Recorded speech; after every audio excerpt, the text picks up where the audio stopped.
Assalamualaikum warahmatullahi wabarakatuh. Halo anak-anakku, semoga kita selalu dalam keadaan yang sehat dan semangat beraktivitas. Pada pembelajaran kali ini kita akan membahas bab 2 teks eksposisi bagian B, mengembangkan isi eksposisi. Pertama adalah melengkapi tesis dengan argumen yang mendukung. Sebuah teks, sebuah paragraf itu pasti memiliki gagasan pokok dan gagasan penjelas. Nah, tugas kita adalah mencacah dari satu paragraf itu mana yang merupakan gagasan pokok dan mana yang merupakan gagasan penjelas. Gagasan pokok, gagasan penjelas sudah pernah kita bahas pada bab 1 laporan hasil observasi. Rumusnya sama, semua teks, semua paragraf. Cara kita menganalisis mana gagasan pokok dan gagasan penjelasnya adalah dengan cara membaca secara utuh paragraf tersebut, lalu kita cacah mana yang merupakan intinya dan mana yang merupakan penjelas dari inti tersebut. Misalnya pada paragraf 1, teks pembangunan dan kerusakan lingkungan. Teks ini sudah pernah kita baca pada pembahasan sebelumnya, kalian bisa membuka teks tersebut. Gagasan pokok, bumi saat ini sedang menghadapi berbagai masalah lingkungan yang serius. Ada pada kalimat pertama. Kalimat-kalimat berikutnya menduduki predikat sebagai gagasan penjelas. Bunyinya adalah 6 masalah lingkungan yang utama tersebut adalah ledakan jumlah penduduk, penipisan sumber daya alam, perubahan iklim global, kepunahan tumbuhan dan hewan, kerusakan habitat alam, serta peningkatan polusi dan kemiskinan hingga akhir kalimat atau paragraf tersebut. Sebagai latihan, silakan kalian cacah mana merupakan gagasan pokok dan gagasan penjelas pada paragraf-paragraf berikutnya. Kita masuk ke kegiatan yang kedua, menyampaikan kembali gagasan dalam teks eksposisi dengan bahasa yang berbeda. Kalian bisa membuka teks berjudul Pembangunan dan Kerusakan Lingkungan pada paragraf 1. Bumi saat ini sedang menghadapi berbagai masalah lingkungan yang serius. Sampai dengan akhir paragraf tersebut, penyampaian dan dengan bahasa yang berbeda dapat berbunyi seperti ini. Bumi sedang menghadapi berbagai permasalahan lingkungan yang serius. Ada 6 masalah lingkungan yang utama, yaitu ledakan jumlah penduduk, penipisan sumber daya alam, perubahan iklim global, kepunahan tumbuhan dan hewan, kerusakan habitat alam, serta peningkatan polusi dan kemiskinan. Kerusakan alam yang terjadi sangat besar karena jumlah populasi yang besar, konsumsi sumber daya alam, dan polusi yang meningkat. Di sisi lain, teknologi saat ini belum dapat menyelesaikan permasalahan lingkungan tersebut. Atau mungkin dalam teks berjudul Upaya Melestarikan Lingkungan Hidup. Teks ini juga sudah pernah kita baca pada pembahasan sebelumnya. Dari paragraf, permasalahan seputar lingkungan hidup selalu terdengar mengemuka. Kejadian demi kejadian yang dialami di dalam negeri telah memberi dampak yang sangat besar hingga akhir paragraf. Sedangkan penyampaian dengan bahasa yang berbeda bisa seperti ini. Permasalahan lingkungan hidup selalu menarik perhatian banyak orang. Bencana alam yang seringkali terjadi di Indonesia menimbulkan kerugian yang sangat besar, baik harta maupun jiwa. Bencana alam yang bertubi-tubi tersebut belum mampu menyadarkan manusia untuk melihat kesalahan dalam dirinya. Apakah ini pertanda bahwa manusia merasa lebih nyaman menghindar dan menyelamatkan diri tanpa memberikan solusi untuk mengatasinya?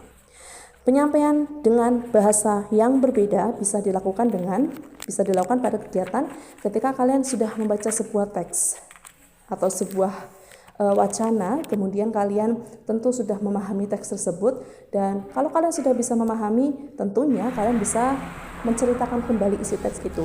Namun ketika menceritakan kembali, orang itu pasti tidak akan mungkin menyampaikan secara persis dengan yang ada di teks, pasti akan ada bahasa yang berbeda.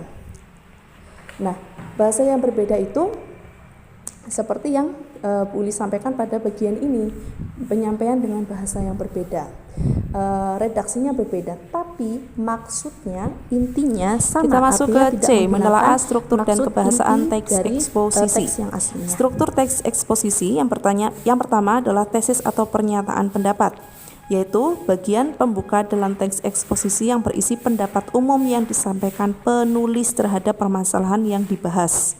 Kemudian yang kedua adalah argumentasi, yaitu unsur penjelas yang mendukung tesis yang disampaikan. Hal ini bisa berupa alasan logis, data hasil temuan, fakta-fakta, atau mungkin pernyataan para ahli.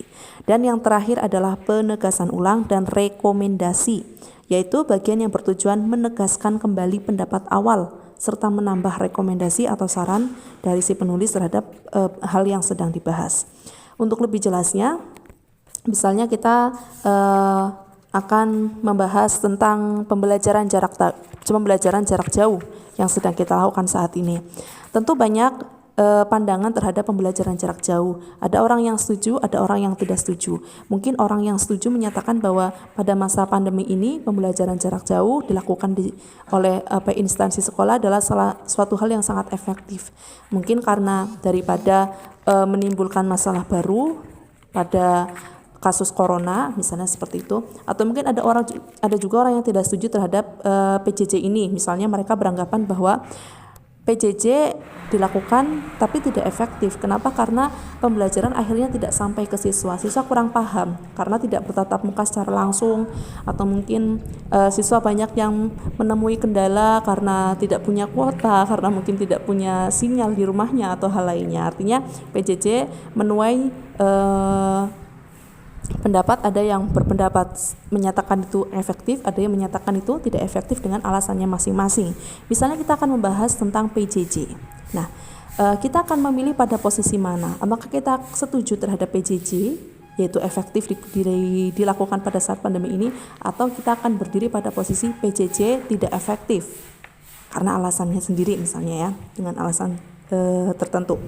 Kita akan pilih yang mana? Kita ambil salah satu contoh dulu ya, yaitu PJJ efektif dilakukan pada masa pandemi ini. Kita akan membahas hal itu.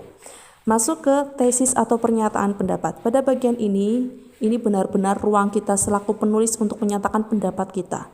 PJJ itu kita nyatakan efektif, kita sampaikan pendapat kita kenapa itu dinyatakan efektif. Jadi tesis atau pernyataan pendapat benar-benar murni, hanya yang disampaikan oleh kita, belum dimasukkan pendapat orang lain, murni pendapat kita pribadi. Kita membuka paragraf pendapat kita pribadi. Masuk ke argumen. Argumentasi ini kita bisa memasukkan beberapa paragraf, bergantung kita dapatnya berapa. Kita cari pendapat ahli, kita cari fakta-fakta, kita cari data yang mendukung pendapat kita seperti yang kita sampaikan pada paragraf tesis atau pernyataan pendapat. Kita nyatakan tadi setuju PJJ, maka pada bagian-bagian ini argumentasinya carilah pendapat ahli yang sekiranya mendukung kesetujuan kita terhadap PJJ itu memang efektif dilakukan pada masa pandemi ini. Bisa pernyataan ahli, bisa fakta, bisa data. Seperti contohnya kalian bisa lihat di materi yang Bu Uli lampirkan. Dan diakhiri dengan penegasan ulang dan rekomendasi. Penegasan ulang bisa kita sampaikan misalnya begini. Dari berdasarkan yang telah dipaparkan tersebut, dapat disimpulkan bahwa PJJ atau pembelajaran jarak jauh memang efektif dilakukan pada masa pandemi ini karena apa? Kita simpulkan yang sudah kita paparkan pada paragraf-paragraf sebelumnya. Dan jangan lupa tambahkan rekomendasi atau saran.